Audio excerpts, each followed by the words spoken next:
When a retired canine dog refuses to walk down a mansion hallway, a simple trainer uncovers a secret hidden behind the flawless walls that no one ever saw coming.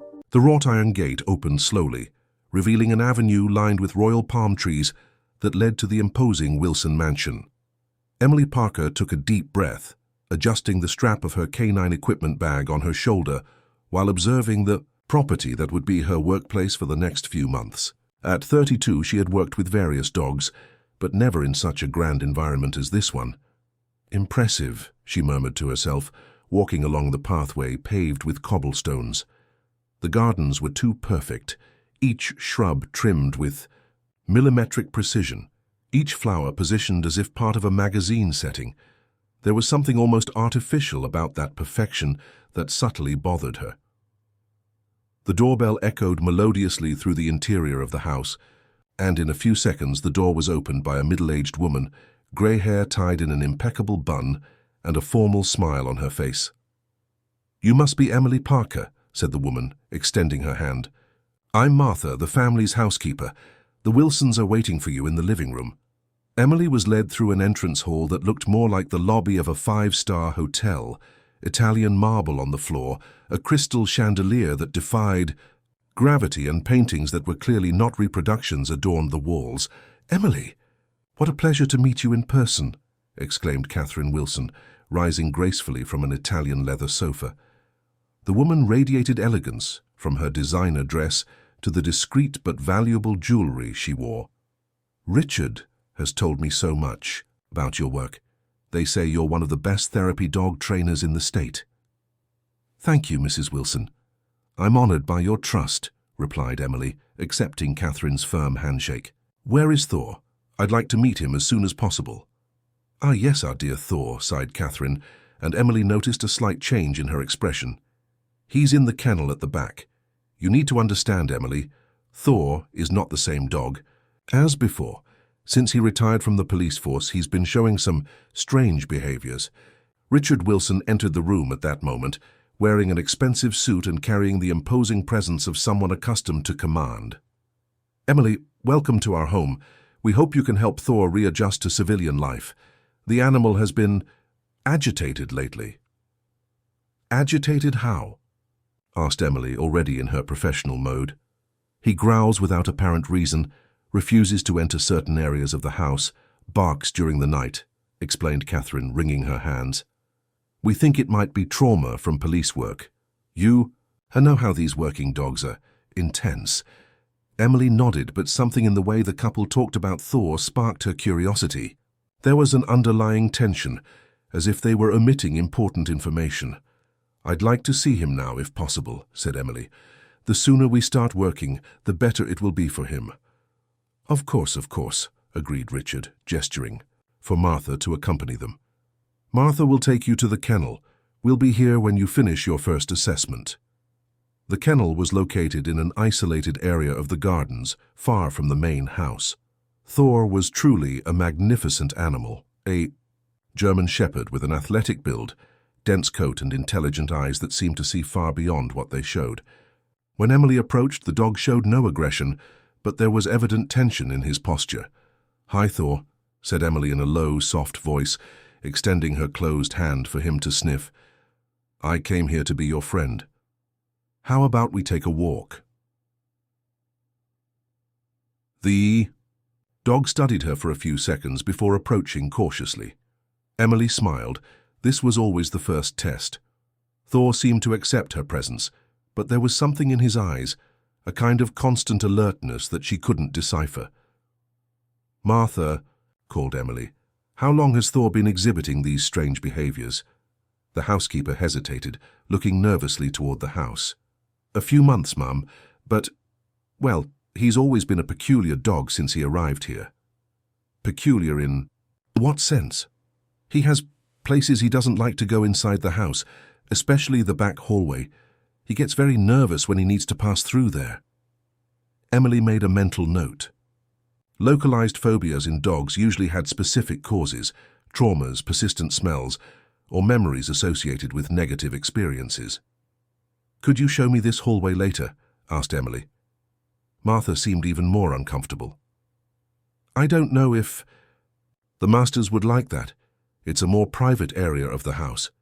This response intrigued Emily even more. In her years of experience, she had learned that strange animal behaviors almost always had logical explanations.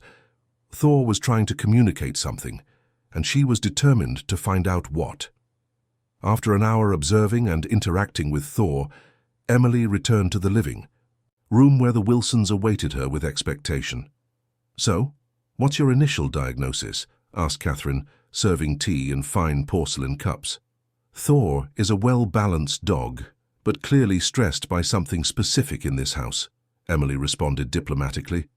"I'll need a few sessions to identify exactly what's causing this anxiety.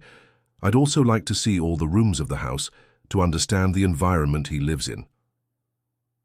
The couple exchanged a quick glance that didn't go unnoticed by Emily. "Naturally," said Richard, "Martha can give you a complete tour. We want Thor to feel at home again." Emily nodded, but a strange feeling settled in her chest. There was something about this perfect family that didn't fit, something that Thor was trying to alert about, and she was determined to discover what it was. If this story interested you, don't forget to subscribe to our channel and hit like. Tell us what city you're watching from. We continue. Emily returned to the Wilson mansion the next morning with renewed determination. She had spent the night researching trauma in retired police dogs, but something told her that Thor's case was more complex than she had initially imagined. "Good morning, Emily," greeted Martha, opening the door with the same cordial smile as the day before. "The masters left early for work commitments, but they left instructions for you to have total freedom with Thor."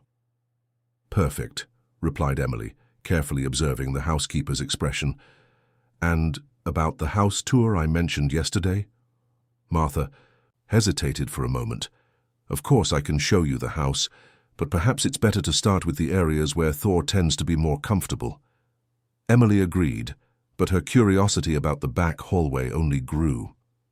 First, however, she needed to better understand Thor's behavior in different environments.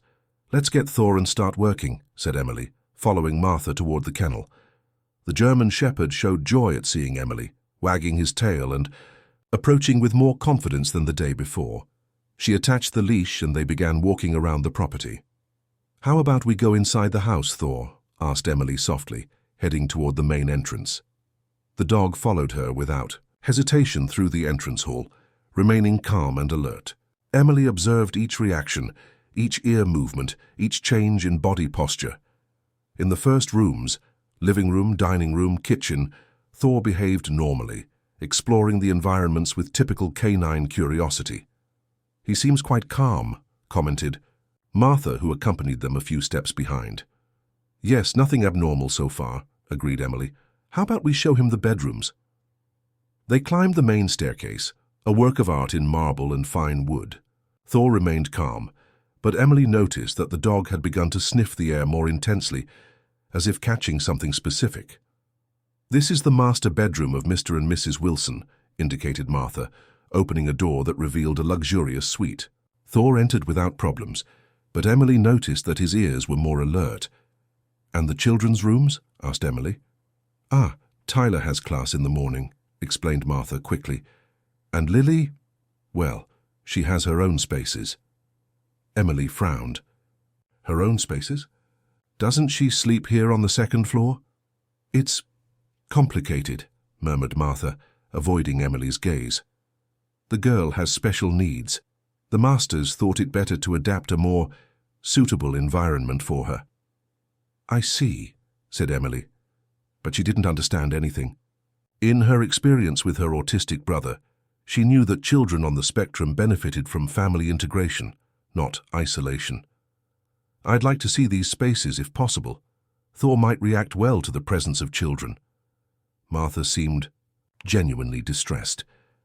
"I don't know if that would be appropriate without the master's authorization." "That's okay," said Emily, deciding not to insist for now. "How about showing us the rest of the house?" They went downstairs again, and Martha guided her through other rooms, library, office, television room.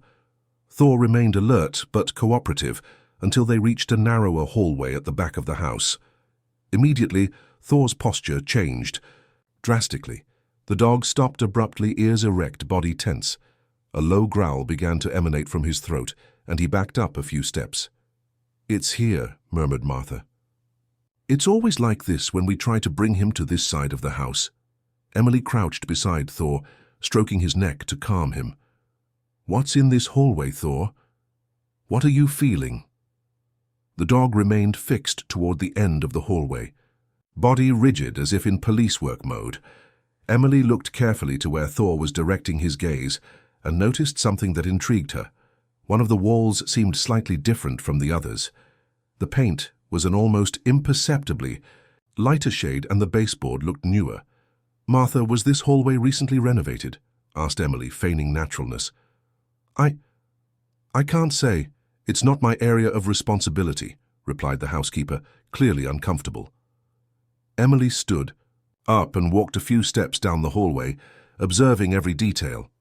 Thor followed her reluctantly but remained alert. She noticed that there was a security camera positioned strangely, facing the different wall, not the passage. "The family has many security cameras," commented Emily casually.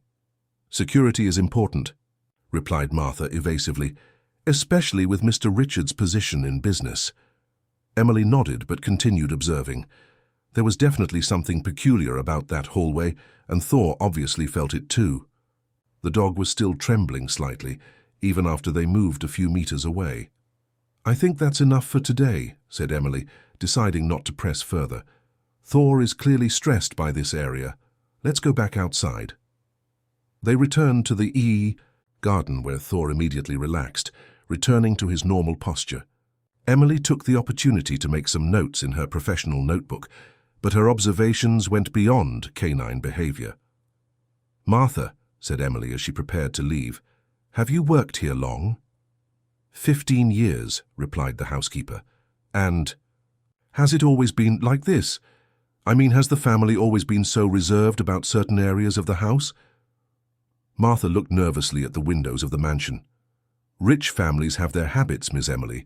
It's not my place to question." But Emily noticed something in Martha's tone of voice. There was fear there, not just professional discretion.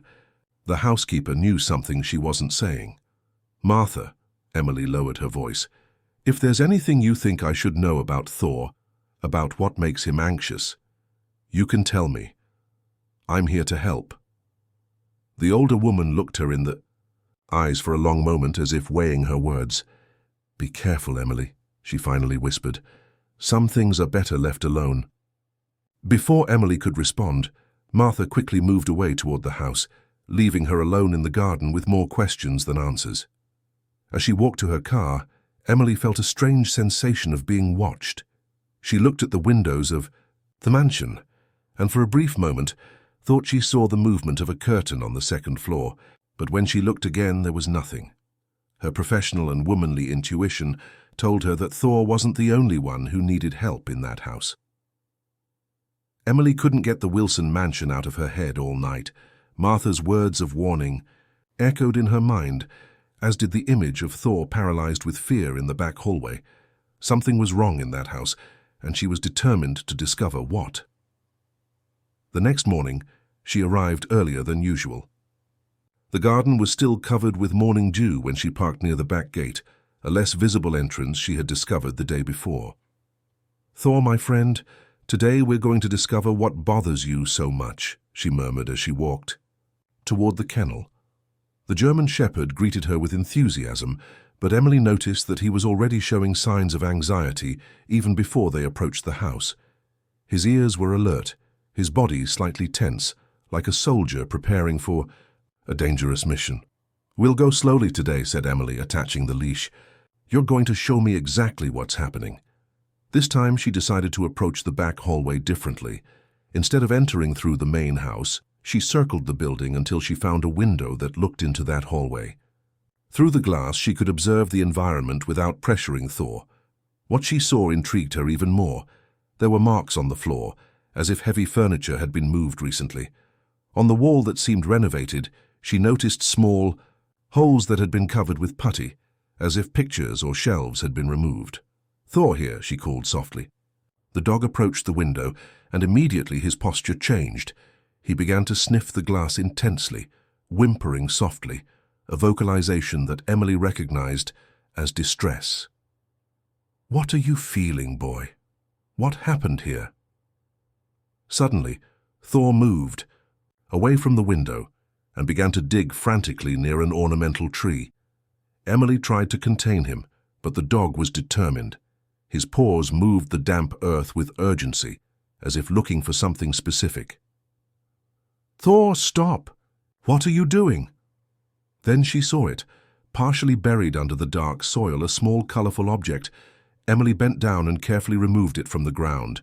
It was a teddy bear, small and worn, with dark stains on the fabric that time had not completely erased. Her heart raced. This wasn't a toy casually lost. The way it was buried, Thor's reaction, the location near the problematic hallway. Everything indicated there was a story behind this object. "What did you find there, Emily?" She turned quickly. Tyler Wilson, the family's eldest son, was standing a few meters behind, with an expression that mixed curiosity and apprehension. "Hi, Tyler," said Emily, discreetly tucking the bear into her pocket. "Thor was digging here. You know how dogs are, always looking for buried treasures." The teenager approached, but Emily noticed that his eyes were fixed on where Thor had been digging. "Oh, I see," he murmured, but there was something forced in his casual tone. Emily decided to test her suspicions. "Your father and mother mentioned that you have a younger sister, Lily. I'd like to meet her. Thor can be very good with children." Tyler's reaction was immediate and revealing. His face paled and he began to gesture nervously with his hands. "Lily, it's complicated. She doesn't like strangers." "I understand. Children on the autism spectrum sometimes need time to get used to new people," said Emily softly. "But where is she? I didn't see her yesterday when I visited the house." "She has a special room. My parents thought it was better that way." The words came out rushed, as if Tyler was repeating something memorized. Emily felt a wave of discomfort. "A special room where, Tyler?" The boy looked nervously at the house, then at Emily. For a moment it seemed like he was going to say something important, but then he shook his head. "I need to go to school, excuse me." He moved away quickly, but Emily noticed that his hands were trembling. There was fear there, a deep and old fear. Alone again with Thor, Emily decided to investigate more. She walked around the mansion, observing every architectural detail, every window, every possible entrance. It was then that she noticed something strange. There was a difference between what she saw externally and what she knew of the interior of the house. A room seemed to be missing. "Thor, are you seeing this?" she murmured, mentally counting the windows and comparing them with the rooms she had visited. "There's a space that doesn't match up." The dog looked at her with his intelligent eyes, as if perfectly understanding her concerns. Emily decided she needed more information. She finished the session with Thor earlier and headed to the Westfield City Hall. As a professional who had already worked on accessibility issues, she knew she could request information about architectural plans of properties, especially when there were safety issues involved. 2 hours later, she was sitting in her car, comparing the official floor plan of the Wilson mansion with her personal observations. Her suspicions were confirmed. There was definitely a room that was not in the official records. When she returned home that afternoon, she found something that froze her blood. Stuck under the windshield wiper of her car was a note. The handwriting was shaky, desperate. "You're right. They are dangerous. Be careful. She needs help." Emily looked around, but the streets were deserted. Someone knew she was investigating. Someone who had access to her car. Someone who was trying to warn her. Her hands trembled as she put the note away. It was no longer just about a traumatized dog. There was a child involved, a child who apparently was being kept hidden in a secret room. That night, Emily could barely sleep. Every time she closed her eyes, she saw the stained teddy bear, heard Tyler's trembling voice, felt the fear in Martha's eyes, and the image that disturbed her most. Thor, a dog trained to protect and serve, paralyzed with terror in front of a simple wall. She knew that the next day she would have to make a decision. She could pretend she hadn't noticed anything, complete her work with Thor and leave. Or she could investigate more deeply, knowing that this could put her in danger. But when she thought of her brother, of all the children she knew on the autism spectrum, her decision was made. If there was a child being mistreated or neglected, she couldn't simply ignore it. Emily arrived at the Wilson mansion determined to discover the truth. The anonymous note had confirmed her suspicions, and she couldn't get the image of the stained teddy bear out of her head. A child had played with that toy, and now it was buried like an unwanted secret. "Good morning, Martha," she greeted when the housekeeper opened the door. "Are Mr. and Mrs. Wilson at home?" "No, ma'am. They traveled to New York on business. They'll return only tomorrow night," replied Martha, looking more tense than usual. Emily felt a twinge of relief. Perhaps she could investigate with more freedom. "And Tyler? He's in his room studying. Would you like me to call him?" "Actually, yes. I'd like to talk to him about Thor. Sometimes young people observe things that adults don't notice." Martha hesitated but went upstairs to call the boy. Emily took the opportunity to observe the entrance hall again, paying attention to details she might have missed. She noticed that there was a series of family photographs on the walls, but in all of them appeared only Richard, Catherine, and Tyler. No photos showed Lily. "Emily?" Tyler came down the stairs, looking even more nervous than the day before. "Martha said you wanted to talk to me." "That's right. We're going to work with Thor today, and I thought you could help me. Sometimes dogs respond better when there are family members around." The teenager reluctantly agreed. They walked together to the kennel where Thor greeted them with joy. Emily noticed that the dog seemed genuinely affectionate with Tyler, which was a good sign. "Thor likes you," observed Emily as the boy petted the German shepherd. "He's a good dog," murmured Tyler. "Sometimes I think he understands things that people don't understand." Emily felt it was the right moment for a more direct approach. "Tyler, can I be frank with you?" The young man looked at her with apprehension but nodded. "Thor isn't suffering from police work trauma. He's reacting to something specific in this house, and I have the impression that you know what it is." Tyler turned pale and began to play nervously with Thor's leash. I don't know what you're talking about. Yesterday you got very upset when I mentioned your sister, and today I noticed there's not a single photo of her in the house." Emily crouched down to be at eye level with the teenager. "Tyler, where is Lily?" The boy looked around as if checking if they were being observed. His hands were visibly trembling. "I can't. My parents said that—" "Said what?" Emily asked softly. "Tyler, I work with autistic children. My own brother is on the spectrum.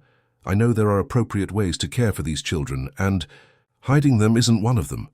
Tears began to form in the boy's eyes. "You don't understand. My parents, they think Lily is a problem, that she can harm the family's image." Emily felt a chill in her stomach. "And where is she now, Tyler? I can't talk about it. If they find out—" His voice broke. "If they find out what? What will happen?" Tyler sobbed. "They'll send me away too, to a boarding school far from here, and then there will be no one to check if she's okay." Emily felt a wave of anger and determination.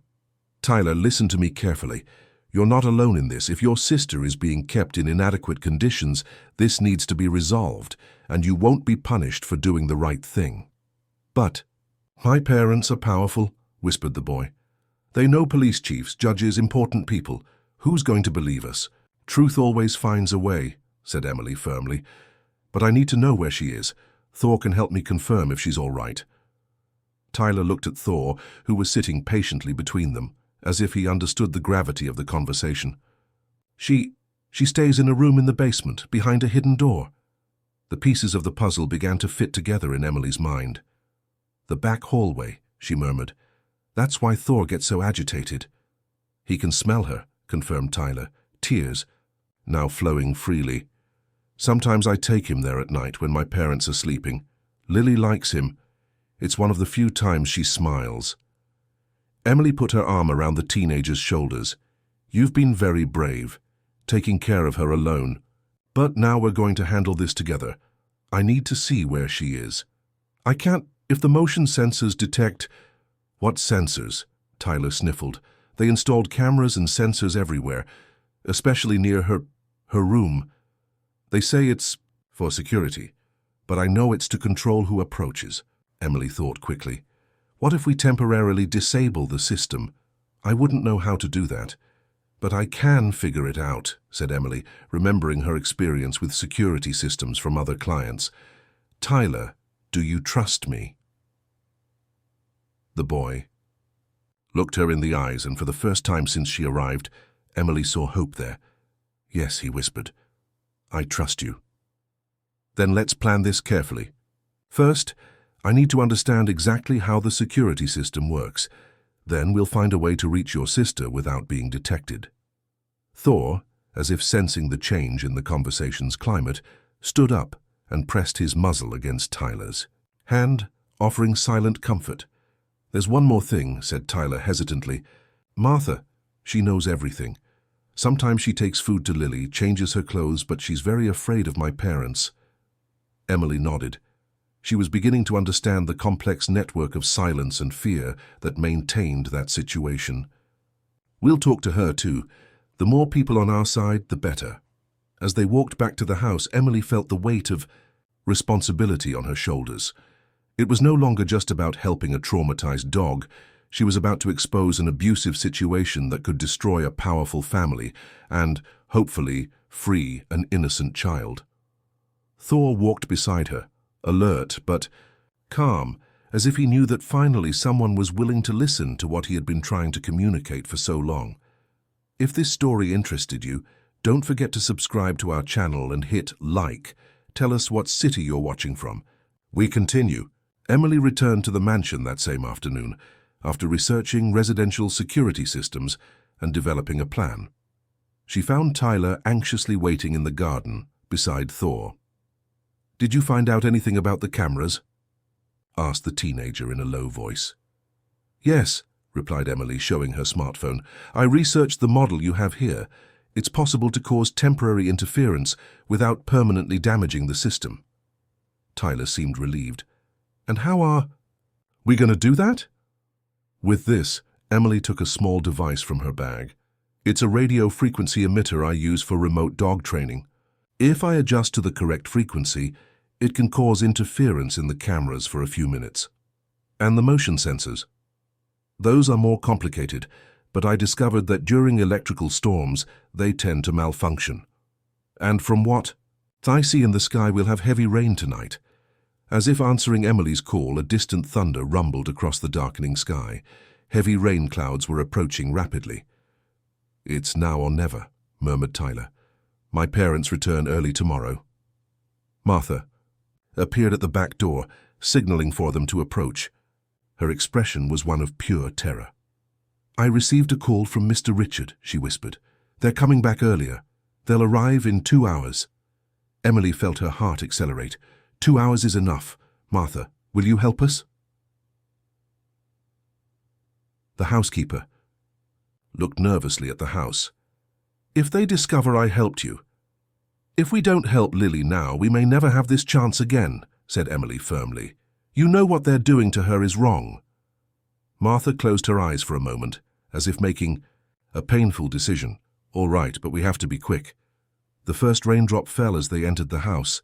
Emily activated the interference device and, as expected, the security camera lights flickered and went out. 5 minutes, whispered Emily. That's the time we have before the system restabilizes. Martha guided them to the basement through a service entrance. The place was impeccably clean, but there was an oppressive atmosphere in the air. Thor began to show signs of agitation as soon as they descended the stairs. It's here, indicated Martha, stopping in front of a wall that seemed solid, but when she pressed a specific sequence of bricks, part of the wall moved, revealing an electronic door. How did you... began Emily.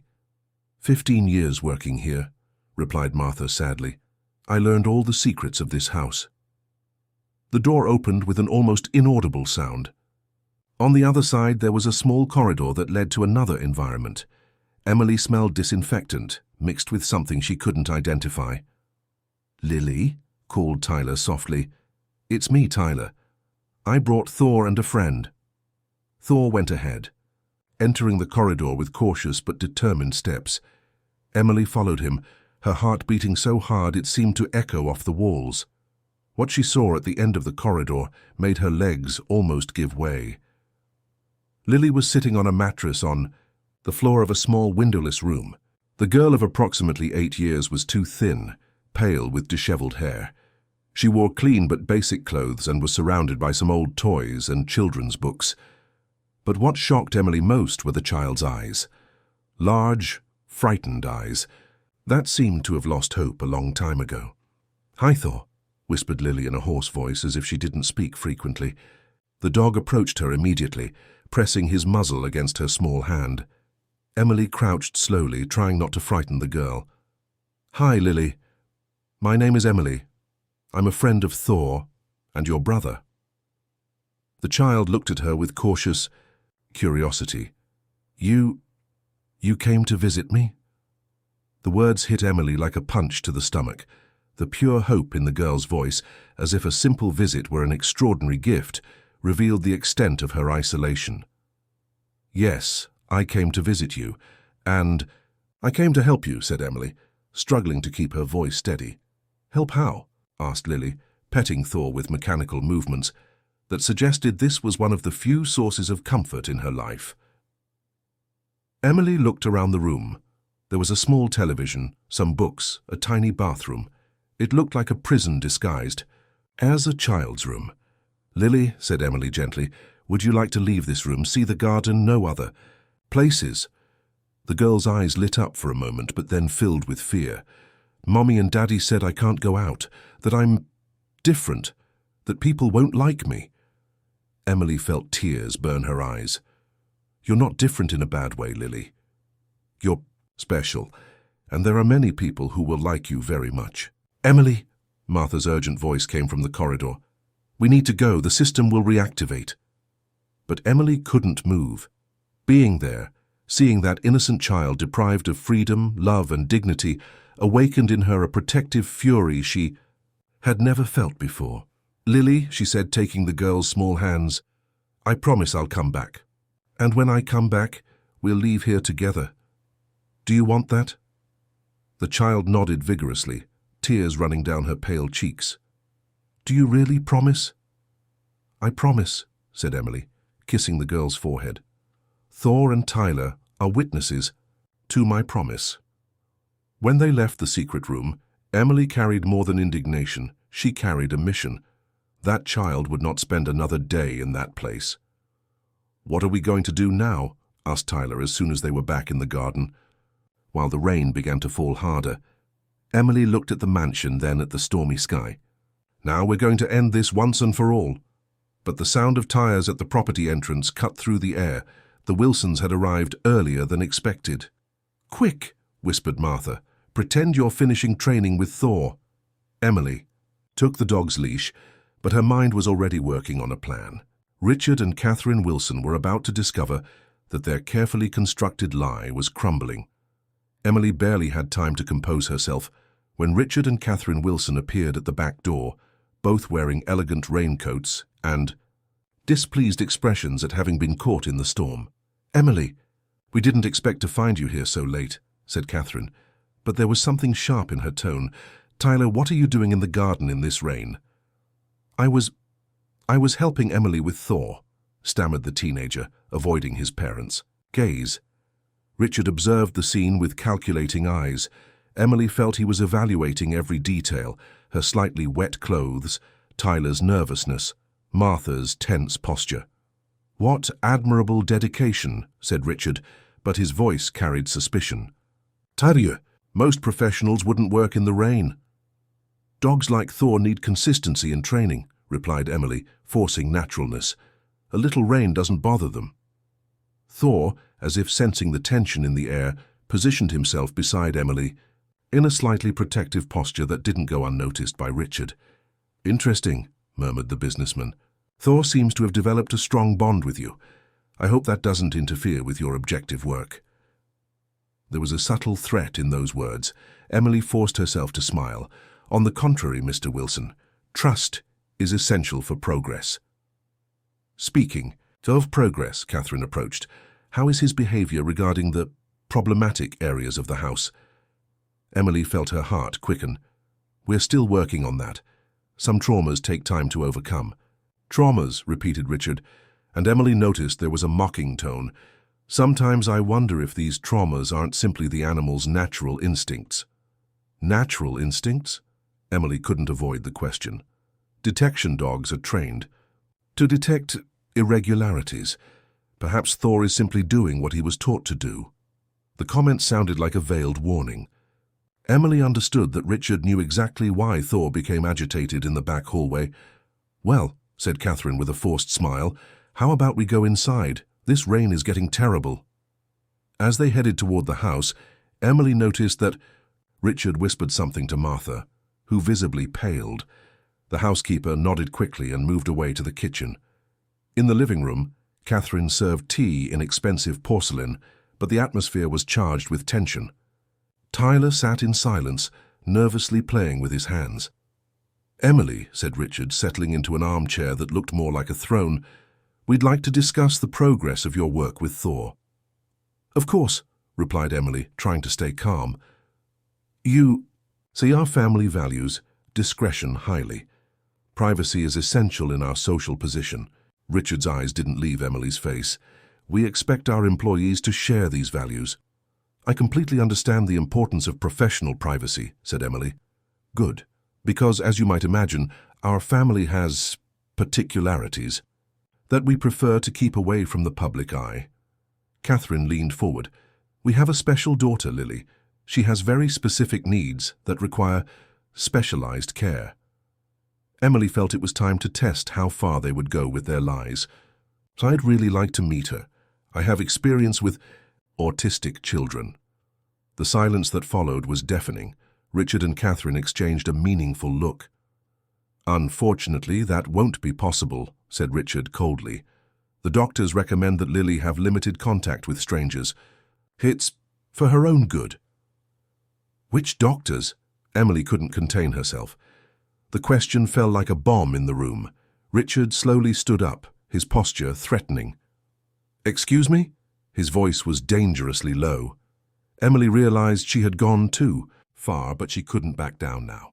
Sorry, it's just that I work with many autism specialists, and the current trend is social integration, not isolation. Emily, Catherine also stood up. I think you're overstepping the boundaries of your work here. Perhaps it's better we end our partnership, added Richard. Clearly there's an incompatibility of philosophies. Tyler stood up abruptly. No. Everyone turned to him, surprised by the outburst. No what, Tyler? Asked Catherine in a dangerous voice. The teenager looked at Emily, then at his parents. His breathing was accelerated, and his hands were trembling. Emily, she's helping Thor. He's getting better. Tyler, Richard's voice was a clear warning. No, Dad, you can't continue. Tyler stopped, realizing he was about to say something irreversible. Continue what? Asked Richard, approaching his son.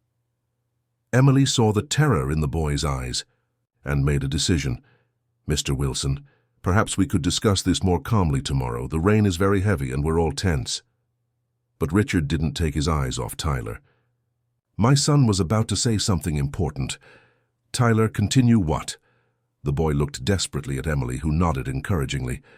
Continue lying, whispered Tyler. Continue hiding Lily as if she were a monster. The silence that followed was broken only by the sound of rain hitting the windows. Catherine brought her hand to her chest as if she had been physically struck. Tyler, said Richard with a terrifying calmness, go to your room, now. No, said the boy, finding courage he didn't know he possessed. I won't let you keep doing this to her. Richard took a step toward his son, but Thor stood up and gave a low growl, not threatening but clearly a warning. Even the dog knows something is wrong in this house, said Emily, also standing up. Catherine laughed, but it was a humorless sound. You have no idea what you're saying. Lily she's your daughter, Emily completed firmly, and she deserves love, care, and dignity, not isolation. Dignity? Richard laughed bitterly. You want to talk about dignity? A child? Who can't speak properly? Who has meltdowns? Who would be an embarrassment to our family in public? The only embarrassment here, said Emily, feeling anger take over her, are parents who hide their own daughter as if she were a dirty secret. The fury on Richard's face was terrifying. You have no right to judge our decisions.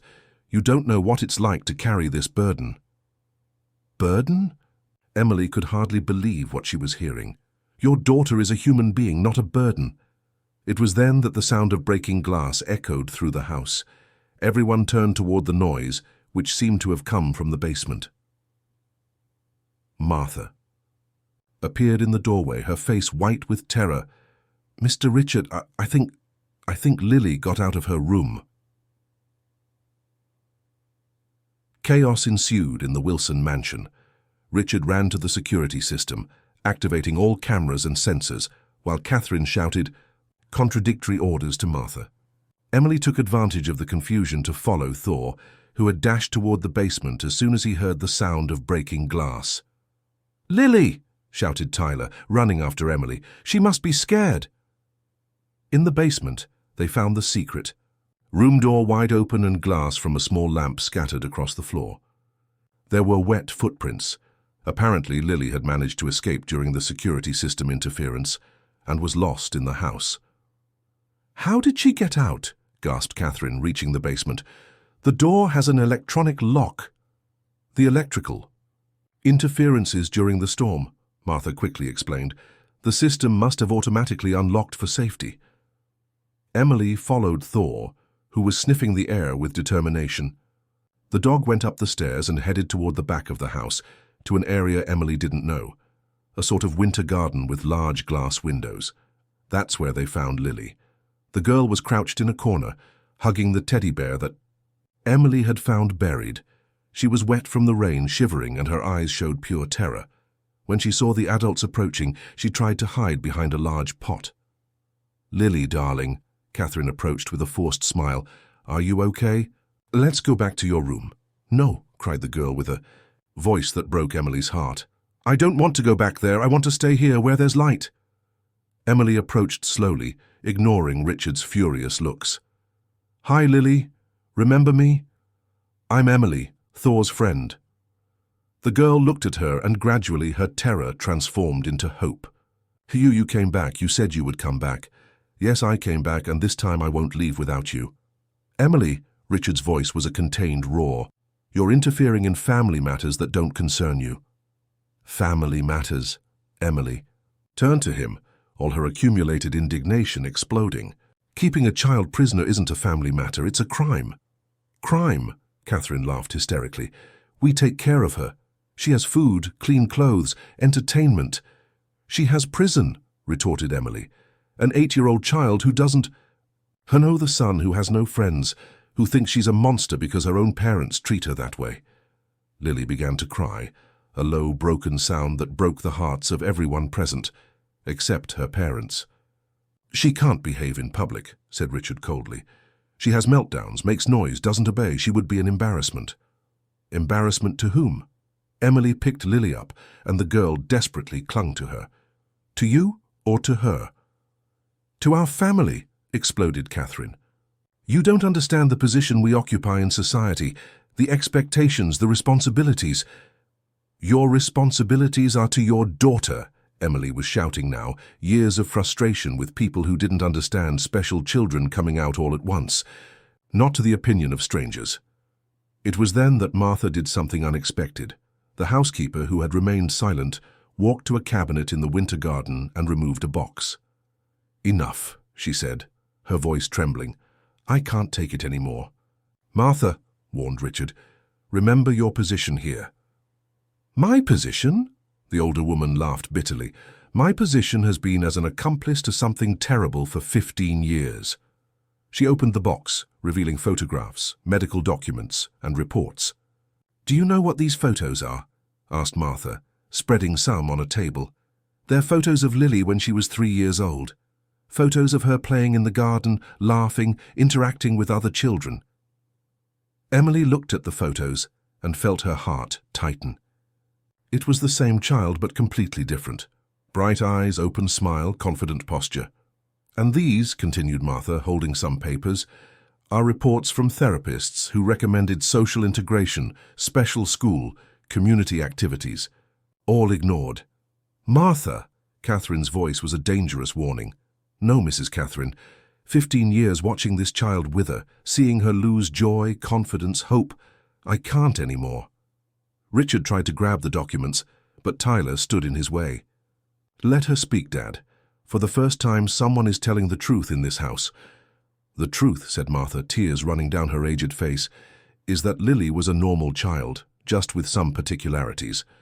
But you decided she didn't fit the perfect image you wanted to project. Emily leafed through the medical reports. According to these documents, Lily has mild autism. With proper support, she could lead a completely normal life. Normal? Richard laughed disdainfully. She speaks with difficulty, has sensory meltdowns, can't follow social rules. Because you never gave her the chance to learn, Emily exploded. You isolated a 3-year-old child and expected her to develop magically. Lily, who had been quiet in Emily's arms, suddenly spoke in a clear, firm voice. I'm not bad. Thor likes me.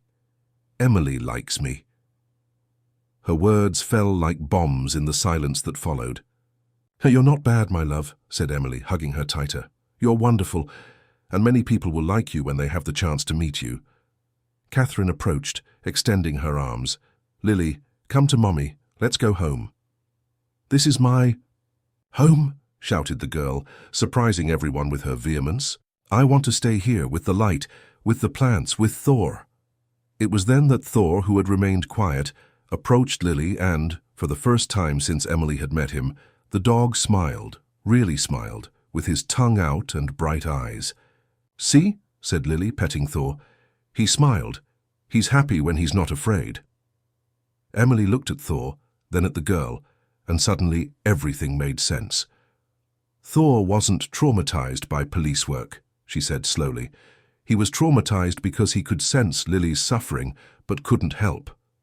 Richard and Catherine looked at each other, and Emily saw that they finally understood the magnitude of what they had done, not just to their daughter, but to the entire family. It's too late, whispered Catherine. We don't know how. How to fix this. It's never too late, said Emily firmly, but it starts now with the truth and with her freedom. When Emily left the mansion that night, she carried with her more than the satisfaction of a job well done. She carried the promise that Lily would finally have the chance to be a child. 3 months later, Emily parked in front of the Wilson mansion with a completely different feeling from the first time she had been there. There was no longer that heavy, oppressive atmosphere that had greeted her months ago. Even the garden seemed more alive, less artificial. Thor jumped from the back seat of the car with enthusiasm, running toward the gate where a small figure was already waiting for him. Thor! Emily! Shouted Lily, waving animatedly. The girl's transformation was extraordinary. Her hair was now well cared for and loose, her cheeks had a healthy color, and her eyes shone with a curiosity that had been suffocated for years. Hi, my love, said Emily, hugging the girl. How was school today? I learned about butterflies, exclaimed Lily, pulling Emily by the hand, and the teacher said I can do a presentation about them next week. Emily smiled, remembering how Lily could barely form complete sentences 3 months ago. The progress had been remarkable, especially after she started attending a special school for children on the autism spectrum. Where are your parents? Asked Emily. Mommy is in the kitchen, helping Martha make cookies, and Daddy is in his office, but he said he wants to talk to you. Lily's relationship with her parents was still in the process of rebuilding. Catherine had adapted better, embracing the role of mother that she had abandoned years ago. Richard was more reluctant, but Emily had noticed small progress. A question about his daughter's day, an occasional stroke of her hair, presence at school meetings. Emily! Tyler appeared, running from the garden, with dirt on his sneakers, and a smile on his face. The teenager had also changed dramatically. Without the weight of the secret he had carried for years, he had become more confident, more present. You arrived just in time. Lily wants to show you something amazing. What is it? Asked Emily, curious. It's a surprise, said Lily, taking Thor by the collar. Come, Thor, let's show Emily. They walked to the back garden, where Emily noticed that several changes had been made. The isolated old kennel had been transformed into a recreation area, with toys suitable for children and a small dog park where Thor could run freely. "Look!" Lily pointed to a tree. "My tree house." Emily looked up and saw a small tree house, simple but charming, with a rope to climb and a small veranda. "Daddy had it made," said Tyler, and Emily heard pride in his voice. "He said every child needs a special place to play." "And you know what else?" continued Lily, her eyes shining. "On Saturday I'm going to Sophia's birthday party, my friend from school. It will be my first party." Emily felt her eyes mist over. She remembered the apathetic, hopeless child she had found in the dark basement room, and seeing her now talking about friends and parties was like witnessing a miracle. "That's wonderful." "Lily," said Emily, "I'm sure it will be very fun." "Emily," Catherine's voice came from the house. The woman was approaching, and Emily noticed that she too had changed. She dressed more simply, seemed more relaxed, more genuinely maternal. "Catherine," Emily greeted, "how are you?" "Better," replied Catherine sincerely. "It's still difficult. Some days are more complicated than others, but it's worth every effort to see Lily like this." They observed the girl playing with Thor, running and laughing without inhibitions. "Sometimes I keep thinking," continued Catherine, her voice low, "about the time we lost, in everything she could have experienced." "What matters is the present," said Emily gently, "and the future you're building together now." Catherine nodded, wiping away a tear. "Martha told me you refused our offer of additional payment." "The work with Thor was complete," said Emily, "and the rest, well, the rest was about doing what was right." "Emily," Richard's voice sounded behind them. The businessman was approaching, and Emily noticed that he looked older, more tired, but also more human. "Richard," she greeted him cordially. "I wanted to talk to you," he said, looking to where Lily was playing. About everything." They walked a few steps in silence before Richard spoke again. "I was wrong," he said simply. "About Lily, about what it meant to be a father, about what really matters in life." Emily waited for him to continue.